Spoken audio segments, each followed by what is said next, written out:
Welcome to the Vantage HR Influencers Podcast. This podcast is sponsored by Vantage Circle, the simple and AI-powered rewards and recognition platform for employee engagement. In today's rapidly advancing technological landscape, there is a golden opportunity to leverage these innovations for a sustainable future.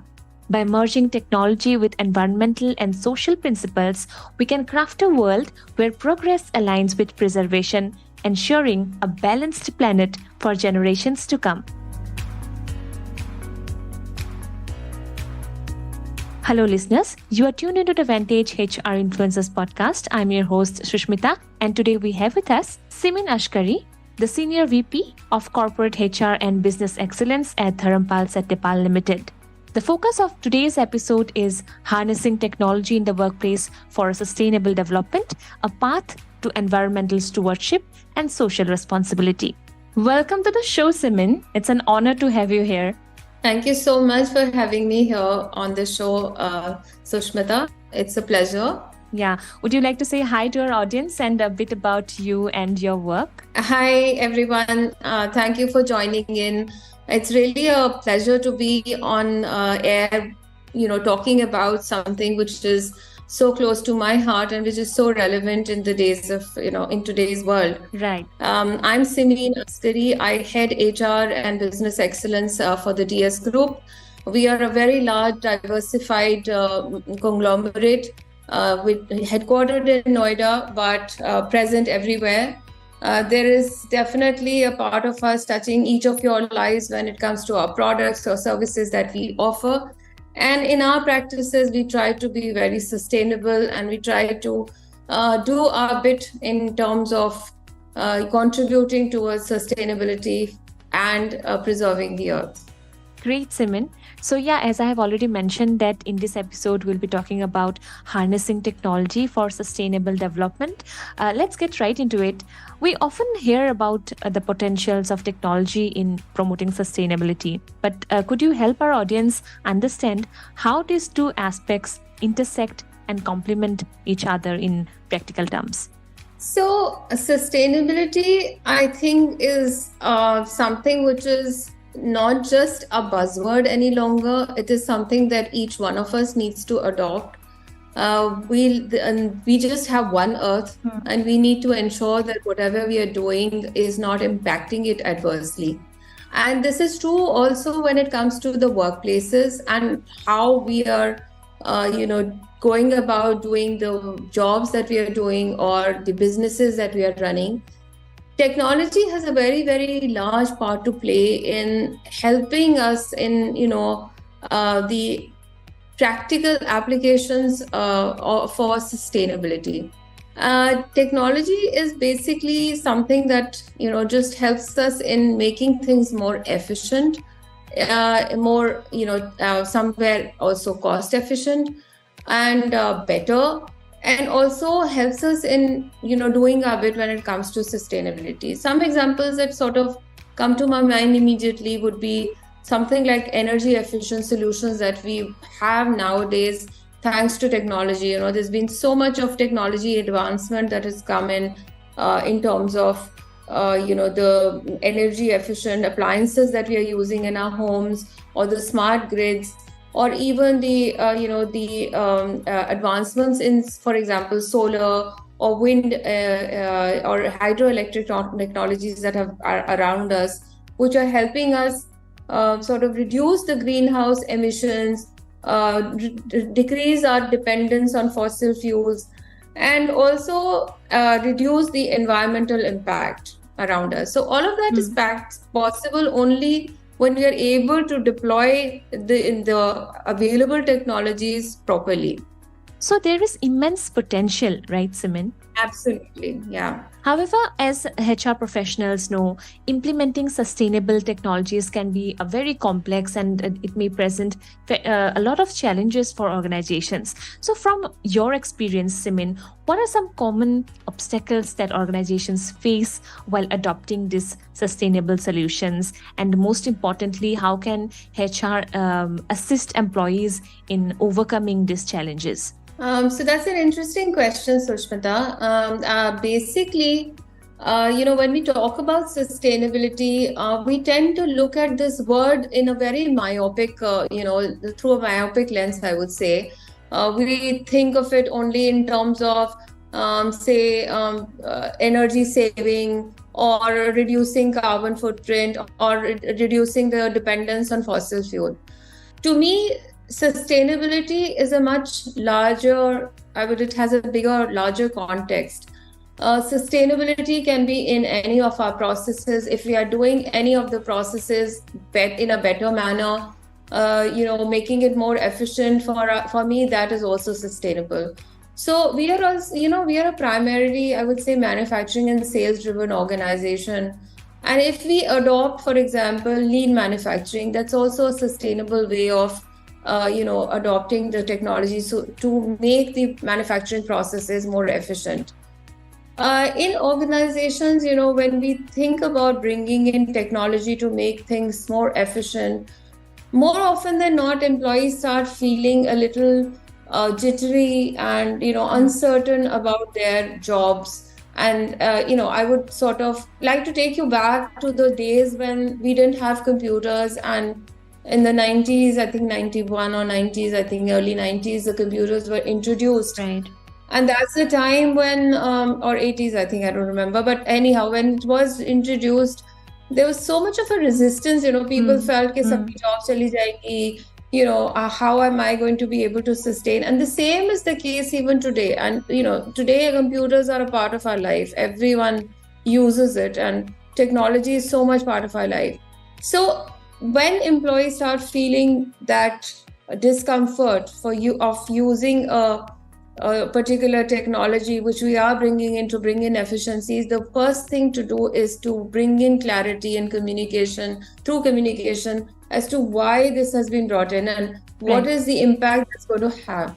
So if an employee is given a training about or upskilling them of how to use the technology, they're no longer scared of that change. They would welcome that change and they would see the benefits. Yeah. In fact, discussing both the pros and cons of using the technology, maybe, right. give a clearer picture, right? Right. So, when we bring in technology, especially when it comes to sustainable technologies, such as bigger technologies, for example, renewable energy systems, when we talk about having energy efficient equipment in the organization, for example, installing wind power or solar energy or things like that, the first obstacle that an organization faces normally is the cost implications. Everyone around the world is talking about sustainable products, how it is so good, and there have been so many organizations, for example, those people who are into lab grown meat, for example, the company valuations went through the roof. But when it comes to actually consuming the product or actually adopting it, because sustainable products are also more expensive. So it becomes difficult for a consumer also to sort of accept it. Similarly, in the organization, when we talk about implementing it, cost is one of the biggest, I would say, challenge. Right. Second challenge would be the lack of expertise. People would not know how to implement those things. So, there are times when there is a resistance to change. That is also another obstacle that organizations face. Yeah. So much, we talk about all of that, but at the end of the day, businesses are they are there because they want to earn a return on the investment for the stakeholders. And if by adopting these technologies, there's a big cost implication, then that becomes a big challenge, right? Yeah. So as you have mentioned about the term, resistance of adopting sustainable technologies, right? Despite the obvious benefits. So definitely HR plays the topmost role in effectively communicating the importance of embracing these technologies and addressing the concerns of the hesitant employees, right? Yes, I completely agree with you. HR does play a very, very important role. HR professionals can help create a more sustainable and socially responsible organization. They are the ones the first connect with the people. How to drive these sustainability initiatives and how to make the organization into a more socially and environmentally responsible entity is something that HR can very well, do. And I mean, there's so many ways that they can do it is by incorporating, for example, sustainability in HR policies, by making sure that the employees are aware of the impact of their actions on the environment and the society around them. Yeah. I think going paperless is the best example of going for the environment without harming the environment. So going paperless definitely is one of the ways that an organization can work around.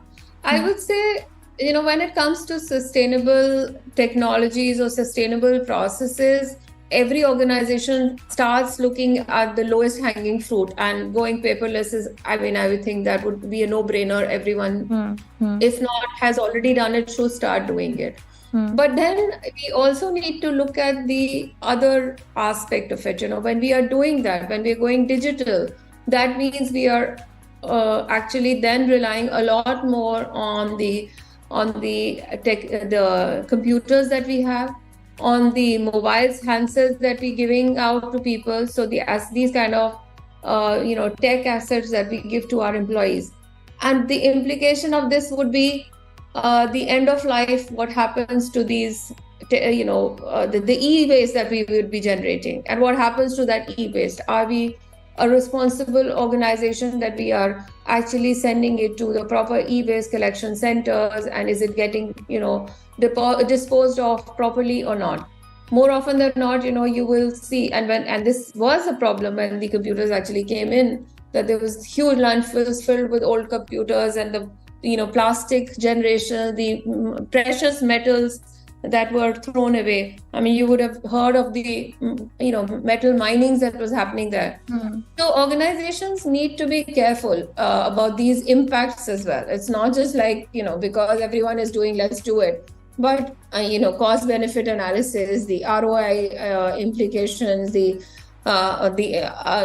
impact on the environment vis-a-vis what is it that we are doing. Is that process going to leave a bigger impact or not? Yeah. So that all has to be taken into consideration. Yeah. And talking about e-waste that you mentioned, Simin. Yeah. So would you like to give some pointers for how this e-waste problem can be solved in a multifaceted approach?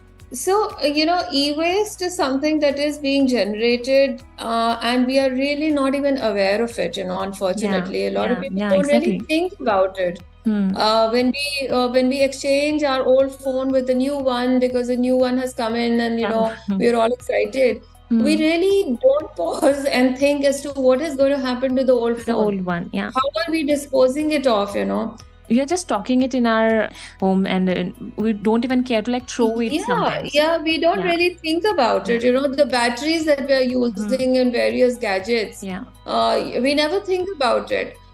We just, throw it probably in a bin or something. And I was saying, I'm so proud of my organization.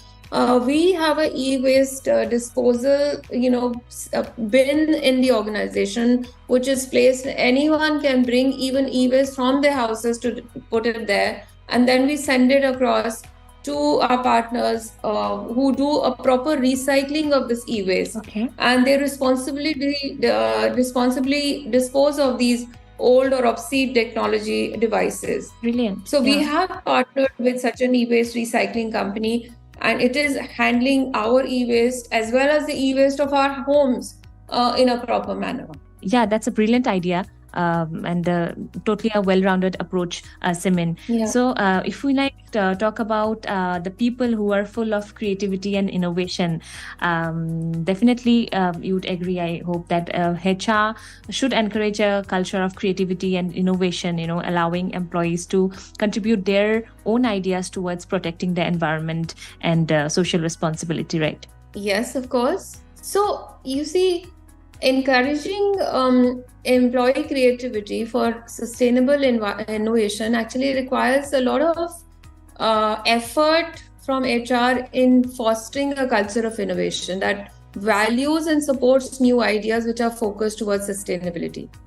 it's not like, you can do it in thin air. So in our organization, for example, we have a sustainability committee in place, and it has team members who are not just from, say, manufacturing, because obviously there the sustainability efforts are a lot that we are putting in, but also from, say, facility management, from CSR department, from business excellence department. And these are the people who come together, brainstorm, figure out what is it that we could do next, how is it that we could reduce the carbon footprint of the organization, where all can we bring in efficiency. So for example, I also had business excellence, and our role there is to try and figure out how to make our processes more efficient, whether it is through use of technology or otherwise also. Yeah. The CSR person would start talking about how employee volunteering can help the communities around. So as an organization, we become more socially responsible as well, and not just looking at the efficiencies that are brought into our own manufacturing or other processes that we have.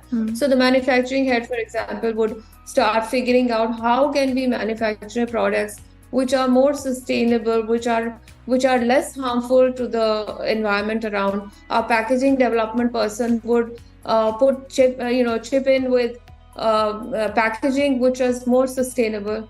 So HR can definitely have sort of instill that culture of innovation by bringing together cross-functional teams and having them collaborate and think through only around sustainable initiatives that can be brought in the organization. Right. Simin, your expertise and insights have been incredibly enlightening and inspiring. We cannot thank you enough for sharing your valuable knowledge with our HR audience. And it's quite evident that the strategic integration of technology in sustainable development can create a positive impact. And with the guidance and support of the HR team, organizations can truly make a difference. So before we sign off, Simin, is there a final piece of advice you'd like to share with our HR audience? Well, thank you so much. It was an interesting conversation, and as I said, close to my heart. I think my parting advice to the HR fraternity who's listening in would be that you need to take in sustainability as a core value for the organization. Only then you will be able to ensure that sustainability is part of your daily life. You need to lead by example. So HR can start off by showing that sustainable initiatives in their own processes, in the way they are all doing things themselves. Paperless, of course, is the first thing, as you said, that comes to mind in any case. But there's so much more that HR can do. Encourage the culture of innovation that embraces sustainability as the core of its, all the things that they are doing. Ensure that, you are promoting data-driven decision-making. Bring in technology that will help you do all of that. There's so much around the world. I would say HR is a true business partner, and it can showcase itself by bringing in value to the business when it does bring in sustainability to the core of everything that it does. Very well said, Simin. So in case our listeners want to reach out to you for any further consultation or for further knowledge on this topic, where can they find you? They can send in their questions and queries on my email, which is simin.askari@dsgroup.com. I'd be happy to respond back to them. Thank you once again, Simin, for being a part of our show today. To all our listeners, we hope you found this conversation as informative and insightful as we did. Stay tuned for more such episodes where we explore diverse topics related to the HR world and the business world. Until next time, this is Sushmita signing off. Thanks for listening to the Vantage HR Influencers Podcast. Please do subscribe to Vantage HR Influencers Podcast on Apple Podcast, Spotify, and our YouTube channel for new episodes.